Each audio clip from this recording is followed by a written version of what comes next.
Welcome to Lake Cumberland Amateur Radio Association. You can find us at lcara.net, on Facebook, on YouTube, and on Instagram.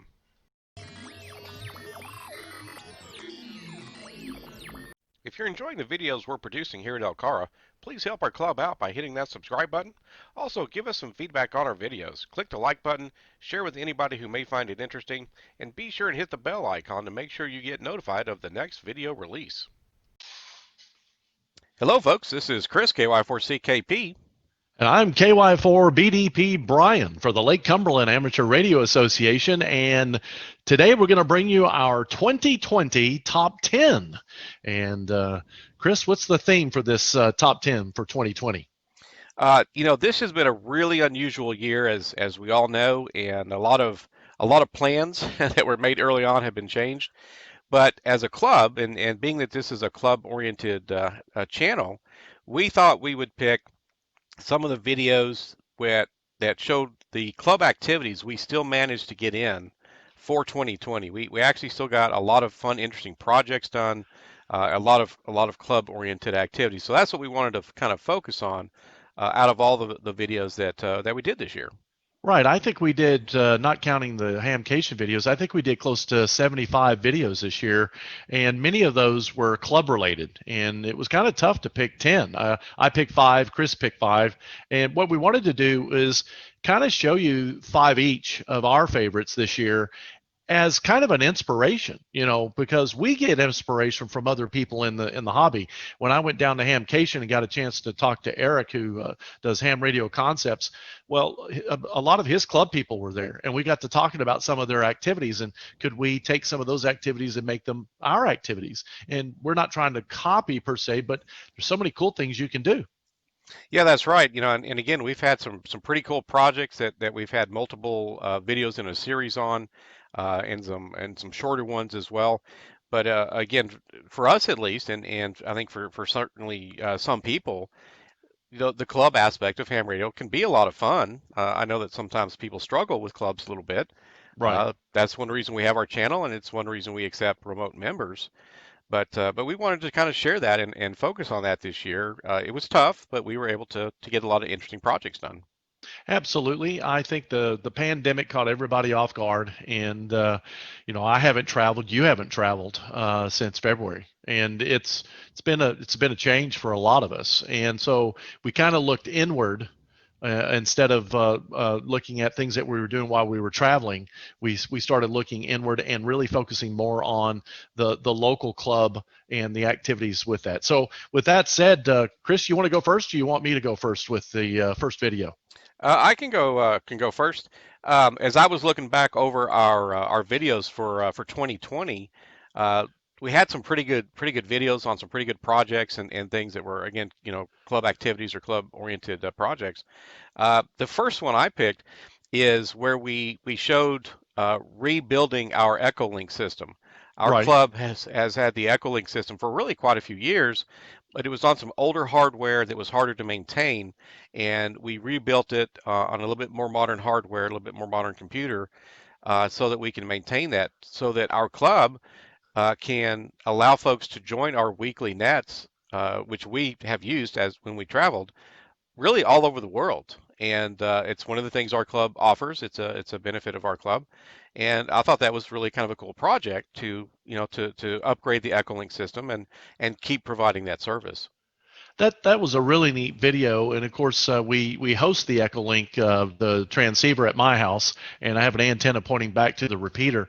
And you're right, I used it on an airplane. I've used it in India. I used it in I want to say Copenhagen. I mean, that's what Echolink does, is it allows you to continue to participate no matter where you happen to be, if you're doing 2 meter or 70 centimeter base nets. And it was a great project, and you're right, we modernized it, and it has its quirks. Chris and I are not going to sit here and tell you that it's really the bomb. It's as a technology, it's really nice to have, but it's kind of a pain to maintain. But we really can't think of not having it, because it does allow our remote members to participate. In fact, we had a remote member, or at least one of our viewers, on the net just this past Tuesday. Yeah, we sure did. We had one of our members was on a trip to, was it Scotland? Yep. and he participated. We've participated all over the United States, and you've done some international. So, yeah, to me that was one of our good videos just to kind of show that there's a lot of Echolink repeaters on the net, and I'm sure some of those are club oriented, but we wanted to show that it's something the clubs has had for a long time, and we definitely wanted to maintain that. Absolutely. All righty. Well, I'm going to move on to my number one. And my number one that I picked out from the list of 2020 club related activities was our first hands on event. Um, I was talking to Eric down at in Orlando at Hamcation. This is when we still traveled, and he said, "Well, we actually have one night, I think a month or something like that, where we get together and we talk about new projects and things." And I thought, well, that's something we ought to do. And so I brought that back and offered that to the club. The club was receptive. And now what we do is we have local speakers and remote speakers that are experts in their fields. For instance, we had Dr. Wright not too long ago do presentations for the club in general. And some of these are project related, like how do you put on Anderson power poles? And then with Dr. Wright, it was like, well, how do you do DXing? What are different ideas and antennas you can do with DXing? And this hands-on with El Cara has really taken off. Yeah, it's been a popular feature for the club. This year coming up, 2021, we're already scheduling some more speakers. We've already got some more ideas for the actual in-person hands-on stuff, because you definitely want that aspect. You want to get people to use some tools and cut some cable and do some things. And so yeah, I think it's been a nice addition for the club, where we can get together at least in some fashion and share the skills and knowledge with that hands-on activity, because you can tell people, yeah, make your own cable. It's nice when you can help them learn how to make the cable, get Yep. over some of the fear factor. Because we've got some new members, and that's the part that I think clubs fight against is you've got people who know the hobby really well, or they've been around for 20, 30, 40 years, but they're not bringing in new folks. And one of the ways you bring in new folks is you show them how to do some of the basics, and that's any hobby. But ham radio tends to get a black eye sometimes because we're not really evangelizing some of the basics: how to make a cable, how to put on Anderson power poles, how to do proper tinning of wire when you're working on some of these projects. And as we'll see a little bit later, there's other projects that we've done where there's other fabrication skills that can come into play. Exactly right. And again, that's something we're trying to do with our channel is help inspire other clubs, help inspire folks from a newer ham perspective. There's really great channels out there with some pretty experienced hams helping to share information as well. Our focus has been a little bit more on the newer ham side of things because we're newer hams, but then also the club side of things. You know, sometimes clubs get a bad reputation, and but there's really great clubs out there. You just may have to go look for them, and ours, and I'm sure others are what going to welcome even remote members. So yeah, that's been a part of what we've done. Absolutely. All right. What's your number two? My number two was another kind of a project, as Brian said earlier, because travel got obviously heavily restricted, and in some certain aspects of in-person activities got restricted. We focused a lot on our repeater sites, Yeah. maintenance, and also adding additional capabilities. And so my second one I put in there was we put in our very first D-Star repeater at our primary site, and we're already looking to put a secondary D-Star at the new abandoned repeater site. But it was just it's a brand new service for our club and helps fill out coverage in our region. Right. And again, I just think that was a pretty exciting thing to do. It's something the club's never had before, and to be a part of that and help offer that to our users, because we do have users with D-Star capable radios. And that again, it's just kind of cool to offer as much as we can as a club, Hmm. and you're learning new skills and putting up new services. So yeah, I thought that was another good activity. That's a great example of we had a member, and there were probably more than just this one member, but KK4KTV, he's just like really just into D-Star, and he helped coordinate it, the frequencies. He ran the show. He helped coordinate it with the folks building the D-Star setup and everything, and it was a great way to get a member involved and expanding the assets of the club. And that makes that's part of leadership too in a club is you got to delegate to people And you got to say, well, hey, if you're really interested in that, let's do a presentation. Let's install that. Let's get together with some funds and buy that technology. And D-Star is a great example of that. Getting some other folks in the club interested. We've got people, they love the D-Star stuff. I mean, and that just again widens your audience as a club. That's exactly right. Our main repeaters at our main site are, System Fusion capable for Yaesu. We have D-Star capability now. We're probably going to be looking into maybe even some DMR. If Right. people are interested in it, there's no reason as a club we can't at least explore it and see if we can provide that service, not only for our club members, but of course for the entire community around us. So, it's just kind of one of the things we do as a club is do fun and interesting things for us, but also tap into the interest of the members and the skill sets of the members, and do these various club activities. And I think like similar to Echolink, I mean, people can participate with the D-Star from anywhere. And you can use hotspots and different things to, go across the different digital modes. So it's going to be it's already an amazing asset for the club. And as Chris mentioned, we're looking to probably install another one at the abandoned repeater site. All right, let's move to my number two. One of my favorite projects this year, because you and I got a chance to work one-on-one on this project with AC4DM, the president of the club, was the linked dipole project. And we took a simple concept of we wanted to do a linked dipole so that we could do multiple bands. And we wanted to change it a little bit based on some of the skills we were learning, because there's different ways you can do those linked dipoles. I have a soda beam that uses those alligator clips, and it works great. And it's really lightweight, and you can roll it up into a really small little ball. But we wanted to use Anderson power poles, and I know it inspired at least one other channel to make one or two of those himself. And it's projects like that where you get to work with your Elmer, and that's again a club thing where you get to work with your Elmer, and he can really tell you why it needs to be this way. It's not just a question of lengths and crimping; it's the why, because he understands the theory behind it. Yeah, and one of the things that we try to show with a lot of our kind of maker style videos is other people in the club, whether it's specific Elmer, the president, or just another member of the club, they're going to have knowledge and skills and experience you don't have. We are always seeing and learning how to use new tools when we do projects as a club and with our president, and new techniques for doing things. You can't always think of everything.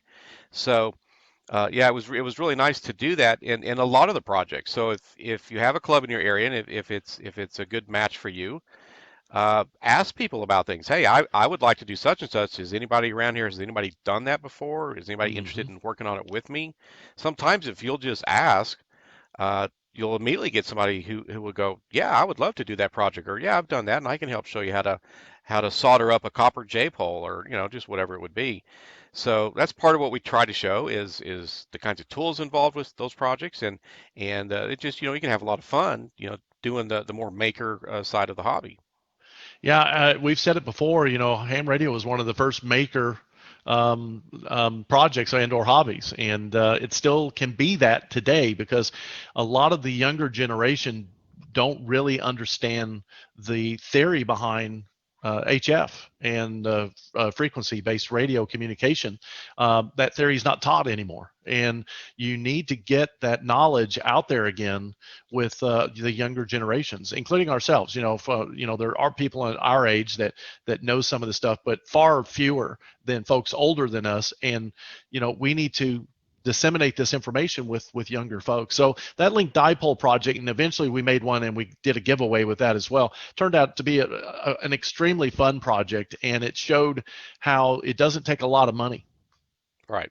Yeah, it wasn't a real expensive project. You buy a few, and you might have a few of the pieces parts already. You might have to just buy a little bit of wire or the Andersons or something, or make it with alligator clips, right? You can do your own style. We just Sure. had the idea. Yeah, hey, I think Andersons would kind of have a cool way to do a link dipole project, and it turned out very nice, worked very well, and we had the giveaway, and one of our members happened to win. That was fun. So yeah, it was a great project. You're up. All right, the next one for me. The next one for me is kind of a cheater. It can kind of be a twofer. I picked our Kentucky POTA Oh yeah, activation. But it's sort of almost all also Parks on the Air POTA in general. But the right. Kentucky POTA, we got our comms trailer out into the field. Had a couple of members with us, and just we just went out as a few club members and used some of the club assets.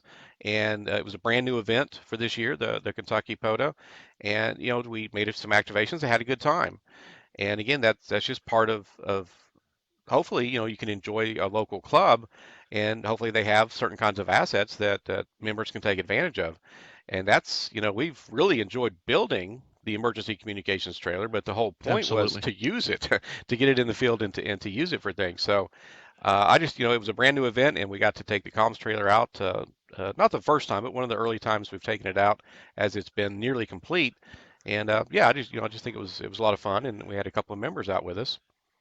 I just think having that emergency communications trailer with those graphics and everything, man, does it announce that the club exists Yeah. and we're ready to provide services for the community. And you're right, Kentucky POTA it wasn't the first, but it was one of the first. And I just look forward to getting it out because it's such a nice setup now, and it's not done, but it's enough done that we can really use it in some really fantastic ways, which we'll talk more about here as we go through the list. But it's if you're looking for a club project where everybody can come together, it's not going to be necessarily a cheap project, so it may be something that you'll have to do some fundraisers for, maybe to buy the trailer. We there was a trailer already available that had already been purchased. Somebody had to pay for it. But even if you have to go down that road, think about how much pride there'll be when you create something like that. And as Chris mentioned, being able to take it out, show it off, and get the community behind you when you take it out to these events. If you have an emergency communications trailer and you only take it out for limited things, you're not really sharing it with the community, then I don't know that you would probably want to go down that road. But if you're going to put all that effort into it, get it out. Yeah, exactly right. We don't want to just keep it in the barn all the time. It lives in a barn to help protect it, but yeah, the whole point is to get it out. And winter field day, summer field day, these special events. Right. Um, we were curtailed a little bit this year, but we still got it out a few times, and we're looking forward to next year. And I guarantee it'll be out for Winter Field Day coming up. So, which we used it last year for Winter Field Day. So it yeah, I'm looking forward to it. Like I said, it looks so cool. It's such a great looking asset today. Well, my number three is the first abandoned repeater site video. And the reason I like that first video is Chris did some really nice editing with that video, and we made it kind of spooky because it was Halloween. I think it was about the time frame that it was going to be coming out, and it was our first opportunity, besides the emergency communications trailer, to kind of do a proper series. And we learned a lot from that, Chris and I did, because again, we're new to all of this stuff. And I just love the way that video turned out, and you can really see how grown up that site had become. Just in that first video. If you go and watch the first video and then go watch maybe the second to last video where we're putting up the solar panel, you can see there's a lot more sunlight coming in. And I just have had a blast with that abandoned repeater site series. Yeah, I mean it's a lot of work, but you get a lot of benefit long term out of it. Uh-huh. That tower's been there for 30 years or something, but hams have had it for maybe 20. So the tower's good to go. So the location was really overgrown. The old shack. If you look at Brian's background, you see the green old shack. You Right, see the white new one. right there, right Yeah, above it's, my it's hand right here. there. Yeah, And even in that picture, trust me, we've cleaned up a lot for that picture. So once we get it cleaned up again, because there was 10, 15, 20 years of tree growth and stuff. Once we get it hmm cleaned up, we're not going to have to do that all the time. We'll right. easily be able to maintain it now from now on, and get that use out of it. It's a great location, and it works well for that part of the county in that area. It's a great secondary site. It just needed some attention paid to it, and it's fun to kind of do these projects and learn some new skills, and we built the shack and everything too. Well, who knew you're going to learn chainsaw skills? But That's right. seriously, we heard war stories from our Elmers about setting up the primary site, and it was overgrown when they took over that site. It was a tower that had been abandoned also, but this was 20. 25 years ago now, and they had to just go in. They couldn't even see the cement pad, and the vines were growing up the guy lines, and they had to clear all that out. We're essentially doing the same thing here, but this time we get to record it on video so people can come along with us. And that new shack, like I said, that first video that we shot and Chris did all the editing on, really doesn't show the original shack. It doesn't do it justice. We've never actually gone in that shack and showed you what it looks like. We might cut a video of that and just show you how it had seen much better days a long time ago. With this new shack, it's just going to be a lot of fun. So I just like this abandoned repeater site, that first video, because it really set the tone for the videos that have come after that. Yeah, it was kind of fun. We had some fun with the video and the editing, and it was some fun. And then it's just been a nice series, not only to do all the work.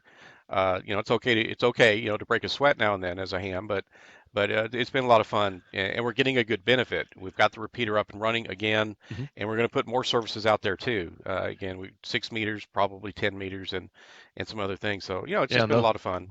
those will be additional series, folks. So stay tuned for some of that. What's your number? I think it's your number three. This will be my number four. Four. Yeah. My number four. My number four is another video out of the abandoned repeater site. It's, I believe, number 10, just about the most recent one, where we spent that extra time in the video to show building a custom panel. We've kind of shown that 2 or 3 times before because we did several for the emergency communications trailer. But we talked about this, and we really wanted on this last one to really capture a lot of the build process and to really Mm-hmm. kind of show how you do a custom panel. We really wanted to take some extra time and show that, and again help inspire people. It's not impossible. It turns out great. Take your time and some stuff, but it's not impossible, and you can build, because to buy certain things is going to cost a lot of money. If you've Yeah. got a few resources, you can potentially do it yourself.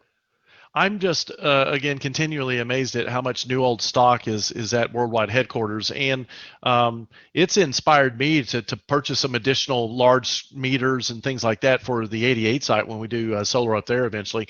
And like Chris said, the fabrication skills that went into making that panel, we wanted to do a little bit more detail on that video so that people could really see what it takes. And once you see that video, it's like a lot of YouTube videos, you'd be able to do it yourself. Maybe with just a little bit of some questions, but you could almost do that exact panel, one very much like it, if you want to do something like that for your club. And it's not just a radio, right? It's not just an antenna. It's still functional, and it's a part of the ham radio setup, right? There's repeaters and there's batteries and there's in this case monitoring for all of that. And at some point we want to do remote monitoring and some other things. So I just think that particular video, like you said, it's one of our most recent. It really shows how additional skill sets can be brought to bear so that you can improve the maintenance and the monitoring of these remote shacks, these repeater shacks, because they need love too. Yeah, like I say, we've shown partial ones before, and we had so much material from that one. I said, let's make a longer video than kind of normal, but let's show some details because I think that'll help a lot of people. Again, that's a big part of what we try to do. We try to give people ideas and inspirations about what they could do either in their personal shacks or, again, if they have a club. Uh, we're learning things from other channels all the time, and we're going to try to help kind of give back to the community and share some of those kinds of things with folks as well. Yep. All right, I'm going to move on to my number four, which was our first public event with the emergency communications trailer, where we went to our local car show called the Summer Nights Cruise here in Somerset, Kentucky. And we asked if we could join the event. There's one of our members actually works that event, and we got permission to come to that event. And we just had a great time, and we got to show off the new graphics on the emergency communications trailer, and we did a special event station that day as well. And we just had a blast, and I can't wait to do more things like that. Yeah, whether that turns out to be a yearly thing for us, which would be kind of cool, because the event is yearly. That would be nice, or other similar events. We do have some events, public events, sort of like the Jeep event and some other things coming up this year that Hmm. should hopefully will go through and we can participate in. Yeah, it was fun to get our equipment out. It's always nice to get the equipment out, practice your setups, practice your Right. teardowns. We ran the special event. We had a QSO card and uh, and have a good time. We interacted with the public and had snacks and things, and it was it was just a good time and start helping the community realize we are there and we're Hmm. able to provide services for them while having fun in a hobby at the same time. And so that was just one of hopefully more events to come to do that and interact with the public. I can't agree more. The setup and teardown, you've got to learn that because our trailer is so capable. We've got the ability to run 4 or 5 antennas at the same time. We can run 3 or 4 or 5 stations. It's just so capable. And practicing that our Elmers tell us all the time: practice, practice, practice. Because if you have the asset and all it does is sit in a barn, and you only get it out once or twice a year, it's really, it's probably not worth the time and effort that you put into it. But if you get it out 10, 12 times a year, well, now, average once a month, now this is an asset that, again, the community sees regularly. All right, so that was my number 4. All right, well, my number five is one of our earlier videos from this year. It was when we went to the one of our relatively local ham fests, the Right. Cave City. We have the Mammoth Cave Systems here in Kentucky, the Cave City Ham Fest, and we were hoping to do a lot of ham fest this year. Of course, things got changed a little bit, but a lot of our members showed up. Right, it was a close enough event and sort of big enough that we had a Hmm. lot of members that showed up and showed that in the video. And so again, just sort of almost somewhat impromptu, but it was kind of a club event. We knew that definitely several of us were going, but we were able to sort of show up in force and have a good time, have a lot of shirts walking around the floor, Yep. and of course we were taking pictures and filming some and having a good time at a hand fest and did an interview and again just had a really good time. But it was really nice to have so many members show up to something like that, and we kind of got to document that. And it's like, oh, it's not just a story, right? It really happens. And we're certainly in 2021, we're looking forward to at some point doing some more of that kind of thing, as well as hopefully hitting any of the big ham fests that go through next year. So that was another kind of favorite of mine because we were out in the public doing things, and a lot of our members showed up, and we had a good time. It was a lot of fun, and after we finished the Ham Fest part of that, we did an activation. So it was that was a really cool day, and we had the emergency communications trailer out again, and it's just so much fun. And folks, life's going to get back to something approaching normal as we move into the next year. It looks like, and hopefully these ham fests will continue to be there as a resource because you can buy parts. Now that I've seen what it takes to build these custom panels and so forth, and some of the meters that we use, I'm going to be on the lookout, for parts and things that before I wouldn't have really known what to look for. A lot of these hamfests, people have this new old stock or just new older things that still work really well, and hamfests are a great place to pick some of those items up relatively inexpensively in some cases, and it's a great way. Again, as Chris mentioned, we had a lot of club members there. I forget the exact number, but I know it was more than 15.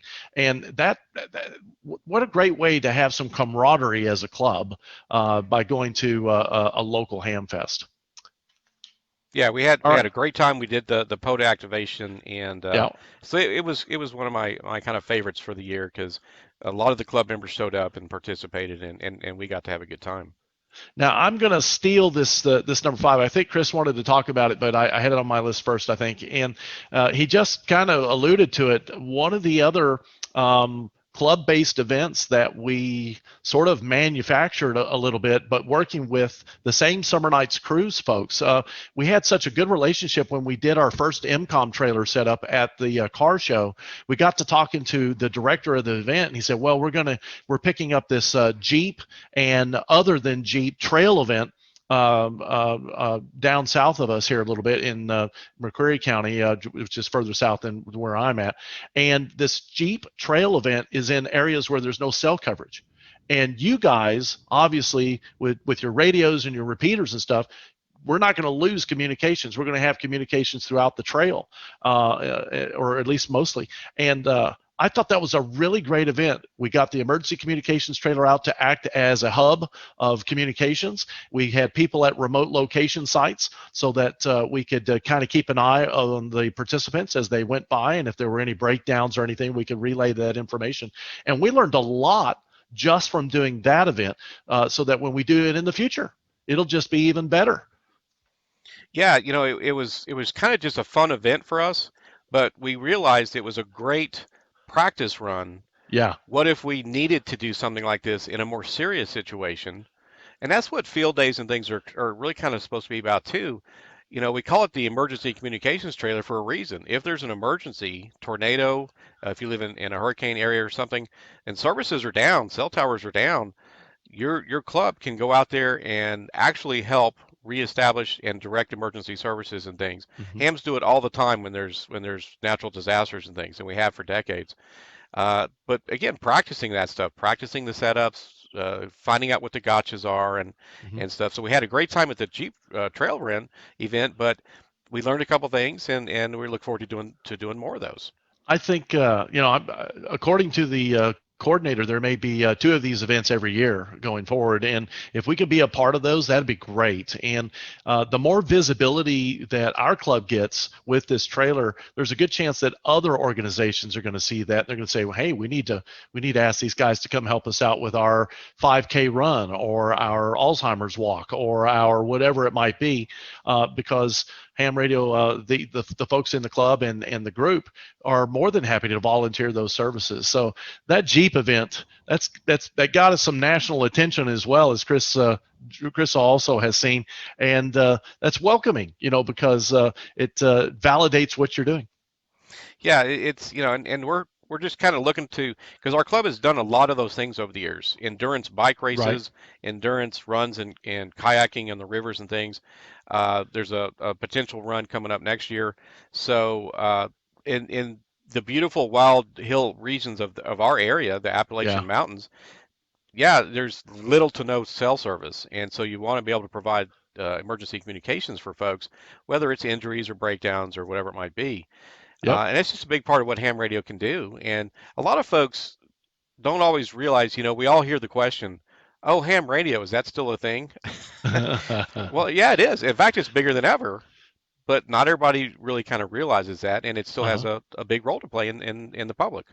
Yes, sir. And again, visibility is how folks will start coming back around to ham radio in your area. If you've got a really small core group of people, and that tends to be what you see right now in some of these areas where it's a tight group of people, but you're not expanding out, and the community doesn't see any of that. Well, then yeah, when you mention ham radio, they go, "Oh, I didn't know they still do that." In our community, it's pretty well known that ham radio are becoming more well known as we go by, that we're now getting asked to do events, and that's Mhm. because of visibility. And that's what, if you want your club to grow, it's going to be that visibility part that helps it do so. Jeep event was just the latest example of that. Yeah, I've already hit my five. You said you maybe had a couple of alternates. Well, I had some alternates because I wasn't sure if you were going to have any dupes, but the video is running long already, so I'll just mention these as honorable mentions. But we had a couple of product reviews this year that did really well, at least for 2020. We had a product review in 2019 that just went viral, so we won't mention that today. But we did a summer field day event this year, and that was another club event that people came out. Chris and I smoked. What did we do? Meatloaf this year, Chris, Yeah, meatloaf. and we just had a blast. And it was again a reason to get together. We could still do social distancing and everything because we had a wide enough space to do it in. And we made some contacts. We had a really young person. I forget her age, but she might have been 9 or 10 or something like that. But she was putting out some calls and getting some of those responses back. Field days, folks. Another reason to get out there and get visible and try to do your field day in an area, if you can, where other people can see you, because they'll get curious about what you're doing. The other alternative I had, Chris, was one of the reviews we did. It's done very, very well this year, and that was the off-center fed dipole from Palomar Engineers, but not really club related. But when we do some of these reviews, folks, it's not because Chris and I are really trying to sell that particular product, because we don't get any kind of kickbacks or anything. We buy everything pretty much that we review, but it's really just informational. And I had never done an off-center fed dipole before. We had done the link dipole, but not an off-center fed, and it was really fun to do. Chris, which was one of the reviews you did that jumps out at you? I didn't look that up specifically. We've had a number of things. As far as kind of fun and I guess reasonably popular, the Anytone, the 578 Yeah. UV3 Pro, the D578 UV3 Pro, tri-band radio, 50-watt mobile radio. Right. That's a great radio. I use it actually here in my shack now, but it's a great radio. And also took a couple of looks at the ICOM ID5100, Yeah. another great mobile radio. Um, Refurbishing the Wolf River Coils Silver Bullet 1000 Yeah. it was a fun little project and keeps it working, and I think that's been fairly popular. So yeah, we're going to continue to do those kinds of videos as well, but the club oriented stuff, we definitely want to show that too. So, folks, just to wrap up here in the next minute or so, we just want to give you a preview of some of the things that we're thinking about for 2021. We've got a number of series coming out. Chris and I are still brainstorming on a few of these.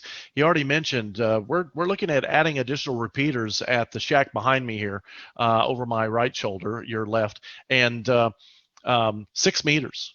And when the sunspot cycle gets more conducive, 6 meters is called the magic band, and I can't wait to get that repeater up and running. But I think the one that I'm the most excited about is going to be the 10-meter repeater, and you just don't see many of those out there anymore. And I'm looking forward to doing that, because the logistics of the 10-meter setup is going to require the transmit and the receive be in 2 different locations. And now that we have 2 functioning repeater sites, we can do that. They're enough distant from each other that it's not going to be an issue. And then we're also looking at a couple of series based on potential radios that are coming out pretty soon, or a series on working with different technologies. I'm not going to be terribly specific there, but Chris and I are kicking around a couple of ideas there. And then, Chris, you had a couple of ideas as well, didn't you? Well, we're going to be looking at well, first of all, the MCOM series isn't quite done yet. We're still going to do stuff there. The Van repeater site's not done. We're going to continue doing things there. There's going to be more product reviews. Again, we're looking at even more services at our repeater sites, and we got the speakers for hands-on. We'll be recording those sessions and making those available, like we did with Dr. Wright. We've got a lot to do, and we appreciate people mentioning things in the comments. Comment on our videos. We have a lot of ideas, but still comment on the videos, because we can't think of everything. And we, if one of those ideas is a good match, hey, we'll be happy to use it and cover something for folks. So we're still excited for next year, and hopefully the travel or get together side of it will be a little bit more normal, and yeah, should have a lot of good videos next year. We had such a great time this year, even with all the negative stuff that was going on around the world, to be able to bring a lot of positive to this year, at least from my perspective. I can't speak for everybody. Not traveling as much. I like to travel, but I tell you what, being home as much as I have been, and being able to take a lot of that time and focus it back into the club and the ham radio side of it, and working with our members, has been very, very rewarding. Folks, keep in mind, this channel is for everybody. It's not just for our club, and we want to inspire you to maybe take on some of these same kinds of projects. And we look forward to bringing you more content going into the next year. What we need is your help, though. Give us those ideas. Tell everybody about the channel that you know. Let's grow this channel, continue to grow this channel. The bigger it gets, the wider audience it gets, the more things we can do, to be quite honest, and we'll be inspired to do as well. And I'm really looking forward to 2021. Yeah, I think it's going to be a great year for us, and looking forward to what kind of a best of list we end up with for next winter. Oh, So it's gonna blow our minds. So we're probably not even aware of some of the things that we're going to do for 2021 that'll be in our best of next year. yeah, so that's how it was this year. So probably ready to wrap this one up, folks. This is Chris, KY4CKP. And I'm KY4 BDP Brian for the Lake Cumberland Amateur Radio Association. We really appreciate you guys coming along for the ride. Continue that ride. Tell others about the channel. 73. 73s.